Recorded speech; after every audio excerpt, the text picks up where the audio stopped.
Alright everybody, so Tim here from the Tactical Defender. I am in Hartford, Connecticut at the State Building.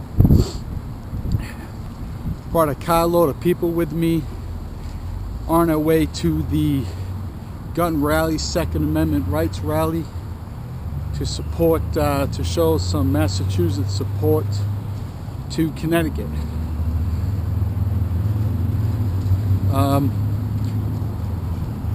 Was there a little while ago, had to leave. I'm actually heading there back now. Everybody I came with is already there. Met a few people I know from their YouTube. And yeah, I'm gonna go back and show more support, okay? Watch the video and we'll see what we get. Bye.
He's going to go down the safety and security information.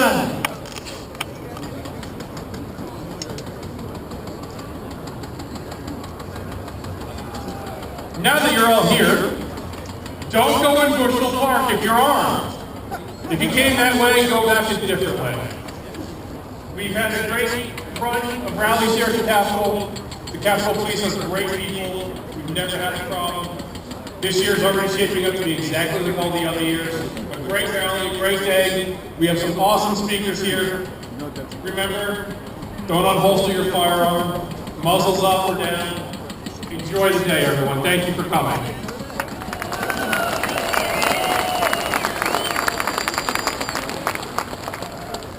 Okay, we're going to begin our opening ceremony right now. Begin.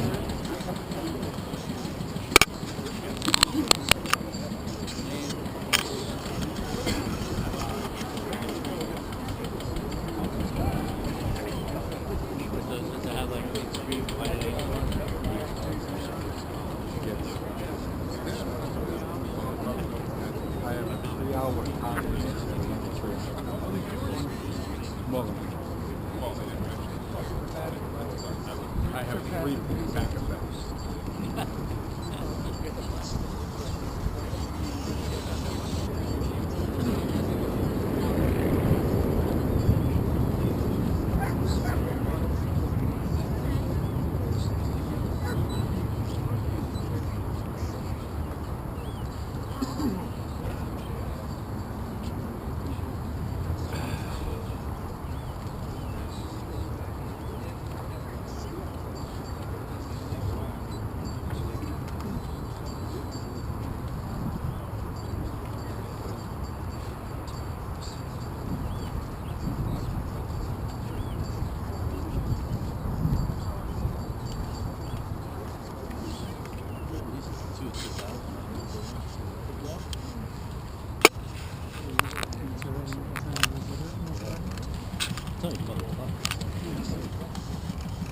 Please take your hats off and do the Pledge of Allegiance. I pledge allegiance to the flag of the United States of America and to the republic for which it stands, one nation, under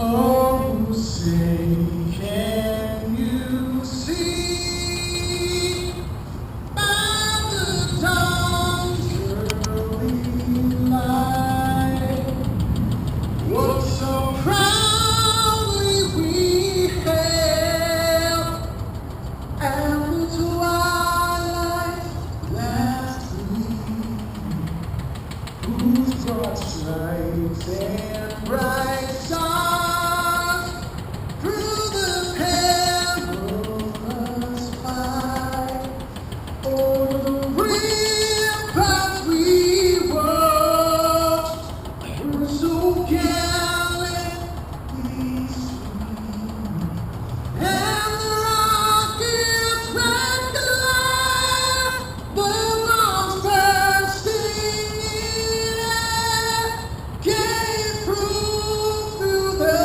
night that our flag was still there. Oh, say just that star-spangled banner yet wave o'er the land of the free and the home of the brave.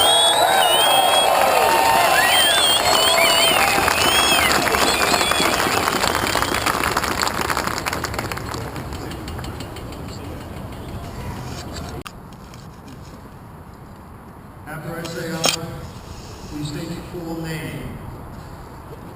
I Tim Casanova. do solemnly swear that I will support and defend the Constitution of the United States of America against all enemies, foreign and domestic, that I will bear true faith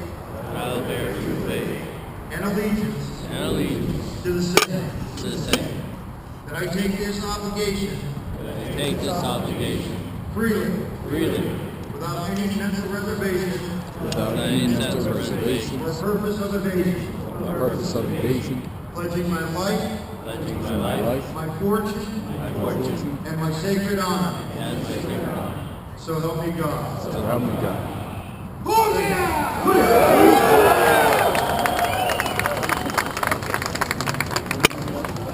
Yeah, I said that. I wanted quickly to read one quote that I thought 19? was so appropriate, especially Couple years ago? today, especially in Connecticut. It was taken from a letter by George Washington to I just James think- Madison. Very just simply, turned it 18. says, "No mourn ever adorn."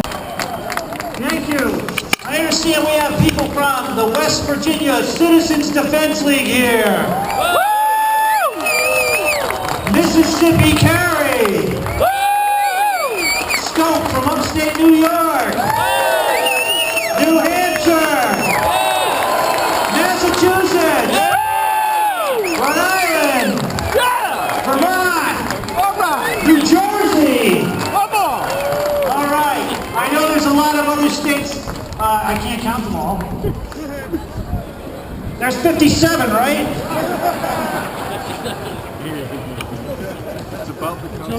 Again, thank you all for coming out today. My name is Scott Wilson.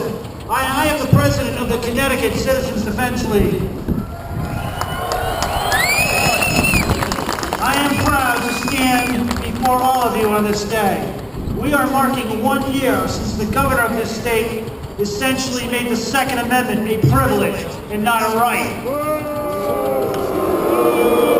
That does not sit well with any of us. Last year, during the legislative session, Governor Dan L.P. Malloy referred to us all as the Friends of the Fringe. This was a label that a sitting governor attached to people that go to work, pay their bills, raise their children, and pay their taxes so that they can try to live in peace. This year, Governor Malloy made the claim that our side lost and that we should just get over it. I don't know about you. I am only not over it. I am madder than hell. This failure of a governor makes the statement as Republic Act 13-3 is some sort of permanent fixture of a law that can be never changed. That this law can never be repealed. That a law that is passed by this legislature and signed by this governor is the final word over how we must live. Forever. This governor and too many in our state legislature seem to feel as though we must just sit back and be quiet and accept this as our ultimate fate. Well, they poke at us and rattle our cage doors. This Republic Act 13-3 was passed at a time when the legislature and the governor were facing a lot of scrutiny for their poor decision-making in many areas outside the realm of firearms. A tragedy. Incrementally creeping in, putting people in office, and taking away those things, those rights that millions of people have died for over 200 years. So what do? We find good candidates. We find good candidates and we get them to run. And if we can't find one, we run ourselves. And we find people to support us. And we don't just talk among ourselves and whine on Facebook that things are going badly. We have to actually sacrifice a little of our time, sacrifice a little of our money, sacrifice a little of our effort, and go and knock on doors for your candidate. Put some of your money into his or her campaign. Actually, coming to these rallies is great. Talking to each other is great, but we have to spread the word to people who are not coming to these rallies. There are still an awful lot of people out there who are gun owners and gun enthusiasts who have no idea that this law was ever even passed. We need to make sure that they know and that they work with us to protect the rights of everybody in this state and everybody. We are Newtown, and we choose freedom.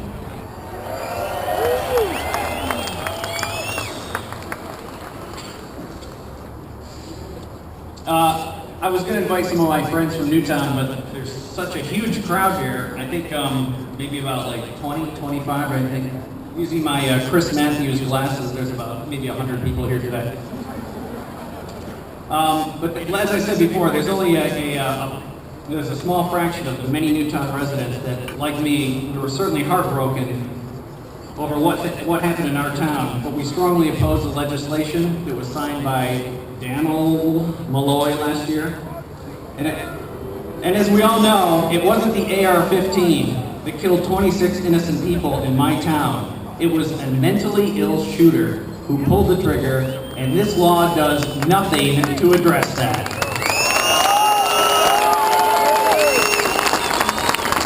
But we all know it was never Malloy's intention to solve the real problem. All along, it was how best to exploit the tragedy in Newtown in order to advance their liberal gun control agenda. After a recent setback in courts, as Scott said earlier, Malloy told a resident at a town hall meeting, "Your side lost. Get over it." Yeah. Well, Governor, let me give you a refresher on Article 1, Section 2 of the Connecticut State Constitution, which reads, "All political power is inherent in the people. And all governments are founded on their authority and instituted for their benefit. And they, at all times, have an undeniable and indefeasible right to alter their form of government in such manner as they may think expedient." That's really what it says. So, Governor, our side lost. Get over it. There was a guy named John Paul Jones who once said to the British, "I have not yet begun to fight." But Malloy had some help up here at the Capitol. Help from an oath breaker, a guy named Senator John McKinney. who now wants to be our governor. I think he's Russian because he's got a funny middle name. It sounds like Musko. John Musko McKinney. He says we don't need more than 10 rounds in our guns. So-called high-capacity magazines. Well, John McKinney, you've been a politician for more than 10 years, and in my book, that's high-capacity politics, and we don't need you. Speaking of high-capacity magazine, I can't remember how many rounds I put in here this morning. Was it 10 or more? I forget. Well, maybe John could come over to my house and demand that I show him how many rounds I have in my magazine. Come on over, John. The German Shepherds will give you a nice warm welcome. Instead of chewing on deer bones, they can chew on a rhino. Come on over, John. You know where I live. And thanks to the Sipsey Street Irregulars, we know where you live too, John. Speaking of rhinos, as Scott said earlier, Mayor Mark Bowden of Danbury is still a member of Nanny Bloomberg's anti-gun slush fund, Mayors Against Illegal Guns. And he applauded Governor Cuomo when he signed the SAFE Act in my home state of New York, and now he wants to be our governor. Not happening. But the new castrati in the Connecticut GOP, as Rush Limbaugh says, they will stammer, but we need these guys. They're fiscal conservatives. We need a moderate Republican in Connecticut to replace Malloy and fix the economy. Well, let me give the Connecticut GOP, and the national GOP for that matter, a lesson from old blood and guts himself, General George S. Patton, who once said, "I'd rather have a Panzer division in front of me than the French army behind me." And Patton's right. Why trade our liberal enemy, Daniel Malloy, for an oath-breaking rhino as governor? Someone who will vote our rights away, but promises to fix the economy and lower our taxes. So you expect us to give up our unalienable rights endowed by our Creator for lower taxes? I'm sorry, but our rights are not for sale. This November, the great citizens, the patriots of Connecticut, we're going to choose our representatives and our next governor from a group of patriots who will uphold and defend the Constitution first. And as a bonus, hopefully they'll lower our taxes and improve the economy. This November, we're going to clean out the Capitol Zoo, no more donkeys, and no more rhinos.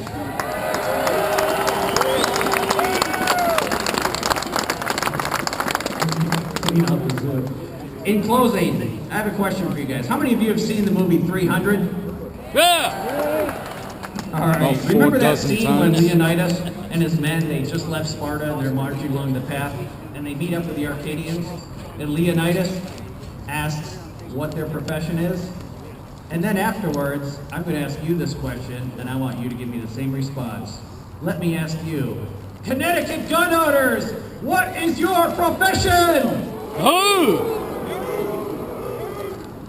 Not too many. Anyway, by that response, I can tell Daniel Malloy that I brought more soldiers than you. Okay, everybody, this is Tim here from the Tactical Defender. I am here, like I said, at the Second Amendment rally here in Hartford, Connecticut.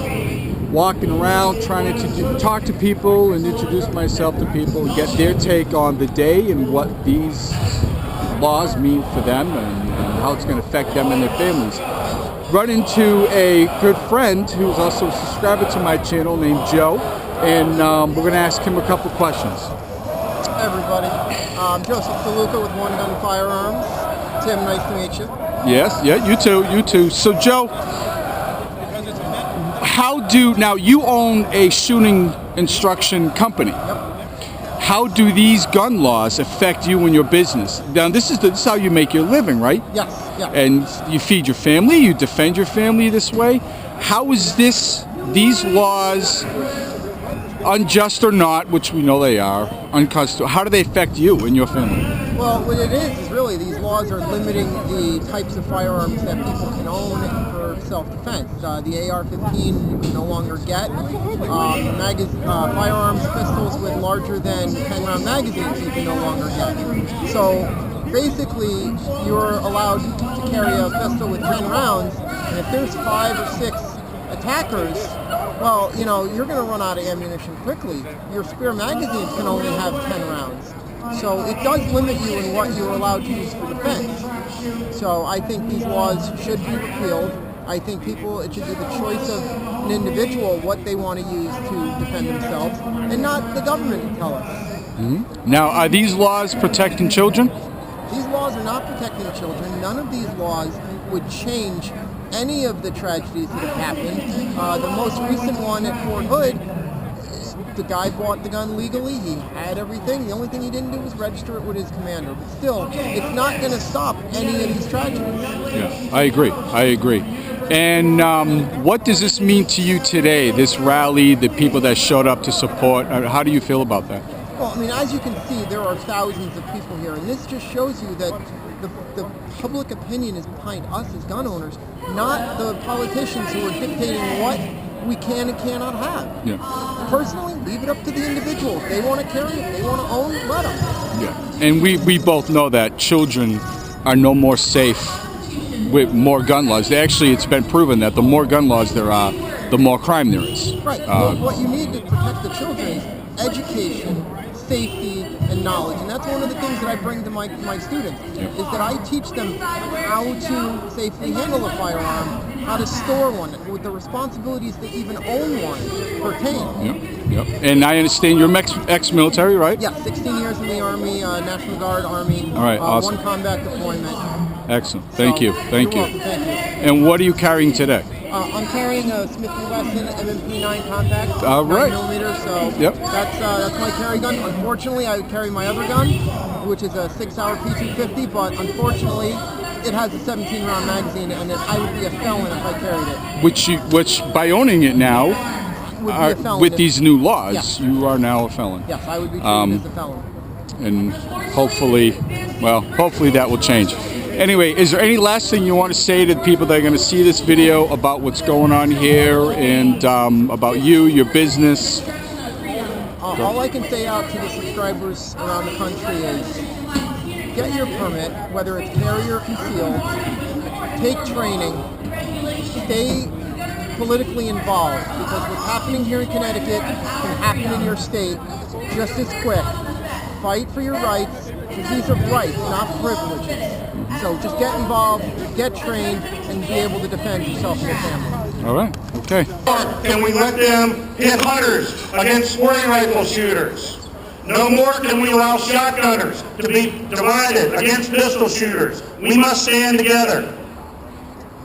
By doing so, they can lie, misquote polls, and claim that we are in the minority, but we will not be silenced. The sole purpose of the Bill of Rights was actually to protect the rights of the minority. The majority can always vote to do anything that they want. The Founding Fathers constructed the Bill of Rights as a way to guarantee those rights that couldn't be voted away by elected, overbearing politicians. Now, some of those politicians are starting to hear us. This year, we have many pro-Second Amendment candidates. Some running for governor, some running for lieutenant governor, and many other seats in the legislature. They need your support too. Find those candidates. Contribute to those candidates if you can. If you don't have the money to do so, then volunteer for their campaigns. Help them make phone calls. If you aren't registered to vote, do it today. We've got tables in the back. If you're not registered to vote, you better be before you leave these grounds. We can take back Connecticut politics, but we need the work to do that lies with you. Now, even though some politicians are running or listening, most of them still aren't. Dan Malloy can't hear you. He doesn't work on Saturday. He's sitting in the governor's office down the street. He can't hear you. John McKinney's sitting in his house all the way down in Fairfield. He can't hear you. This is the only thing that they can hear. We vote. Do you want them to hear you? Yeah! All right, then come on. We vote. We vote. We vote. We vote. Let the Lord hear you. We vote. Let McKinney hear you in Fairfield. We vote. Let him hear you in Washington. We vote. Vote. We vote. Thank you, Patriots.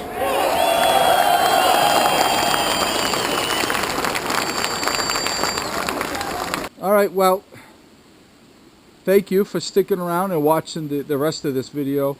And like as you saw in the video, a lot of people showed up, in the thousands. We had a wonderful time, met some great people, and I'll be there again if I can when the next one comes up, or when the one here in Massachusetts, we have another one. We should be having one soon, I hope. And that's it, everybody. Thank you for tuning in. Be well. Stay safe, and I got more videos coming soon, okay? Bye.